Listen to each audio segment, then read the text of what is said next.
ஓம் சக்தி. விடியலுக்காக காத்திருக்கும் என் பிள்ளையே, விடியல் உன்னை தொடரும் வரை நீ அமைதியாக காத்திருப்பது நல்லது. உன்னுடைய முன்கோபத்தை முதலில் நிறுத்து. இரண்டாவதாக, உன்னுடைய சந்தேகத்தை சற்று குறைக்க வேண்டும். எந்த இடத்தில் யாரை சந்தேகிக்க வேண்டுமோ அந்த இடத்தில் மட்டும் பயன்படுத்தினால் போதும்.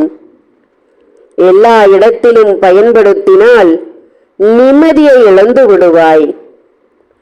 அதே போல உன் வார்த்தைகளை நீ கட்டுப்படுத்த வேண்டும். உன் வீட்டில் இருப்பவர்களின் மனதை கஷ்டப்படுத்தும்படி பேசிவிடாதே. கோபத்தில் பேசிவிட்டு சற்று நேரம் கழித்து அதை நினைத்து நீ வருத்தப்பட்டாய் என்பது யாருக்கும் தெரியாது. ஆனால் நீ பேசிவிட்டாய் என்பது யார் மனதிலிருந்தும் அழிக்க முடியாது. யாருடைய மனதையும் கஷ்டப்படுத்தினால் அது கொலை பாவத்திற்கு சமம் என்பதை மறந்து விடாதே. உன்னால் ஒருவர் கண்ணீர் விட்டு அழுதுவிடக் கூடாது. அது கொலை பாவத்திற்கு சமமாகிவிடும்.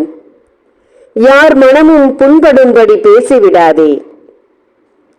பொறுமையாக இருப்பது நல்லது என் பிள்ளையே. தாழ்ந்த இடத்தில்தான் தண்ணீர் நிற்கும் என்பதை புரிந்து கொள். நீ தாழ்ந்து போகிறாய் என்பதற்காக யாரும் மதிக்க மாட்டார்கள் என்று நினைத்து விடாதே.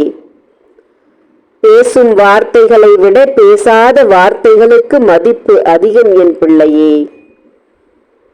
ஒரு இடத்தில் நின்று கொண்டு வார்த்தைகளை கொட்டிக் கொண்டிரு.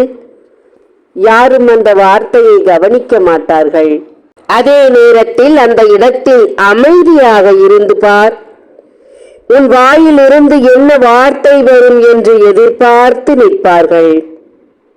நீ அமைதியாக இருக்கும் போது உன் வார்த்தைகளுக்கு அங்கே மதிப்புகள் அதிகமாகி போய்விடும். வீணாக்காதே. உன் வார்த்தைகளை வீணாக்காதே. மௌனமாக இரு. காரியத்தை வென்று விடலாம்.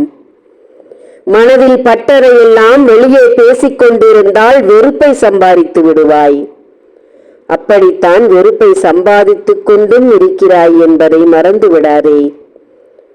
பிள்ளையே, என்ன வாக்கு உனக்கு கொடுக்க வந்திருக்கிறேன் தெரியுமா? வெகு காலமாக உன்னை ஒருவர் விசாரித்து வருகிறார். எதற்காக, ஏன் என்பதை பற்றியெல்லாம் உனக்கு செய்தி வரும் நேரம் வந்துவிட்டது.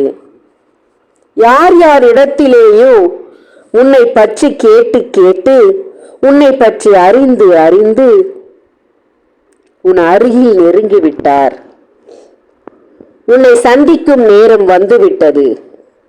உனக்கு நேருக்கு நேராக நின்று கேள்விகளை கேட்கப் போகும் அந்த ஆள் இன்னும் 1 மணி நேரத்தில் உனக்கு முன்பாக வந்து நிற்கப் போகிறான். உன்னை பற்றி ஏன் விசாரிக்க வேண்டும்? உன்னிடம் பேசுவதற்கு ஏன் ஆசைப்பட வேண்டும்? உன்னிடம் எதை ஒப்படைக்க துடித்துக் கொண்டிருக்கிறான் அவன்? அவனால் உனக்கு நல்ல பயனா தீய பயனா? அனைத்தையும் தெரிந்து கொள்வாய் இன்னும் 1 மணி நேரத்தில். அந்த நபரை பார்க்கும்போது உன் உள்ளம் சொல்லும், தாய் சொன்ன ஆள் இதுதான் என்று. அன்பு குழந்தையே, நல்ல காலம் எப்போது வரும், எப்படி வரும், யார் மூலம் வரும், எதற்காக வரும் என்று யாராலும் கணிக்க முடியாது. எதிர்பார்க்காத நேரத்தில் நடப்பதுதான் இங்கே அதிர்ஷ்டம் என்று பெயராக மாறுகிறது. அந்த ஒரு அதிர்ஷ்டம் அந்த நபரால் உன் வீடு தேடி வரப்போகிறது என்பது முழுமையாக உண்மையாக எழுதப்பட்ட விஷயம். இன்று இந்த நாளில் அவரை நீ சந்திக்க வேண்டும். அவரால் உனக்கு இந்த நன்மை நடக்க வேண்டும். அதனால் உன் வாழ்க்கை மாற்றப்பட வேண்டும் என்பது கட்டாயமாக நின்று கொண்டிருக்கிறது. கட்டாயம் இன்று அவரால் ஒரு நன்மை நீ பெறப்போகிறாய்.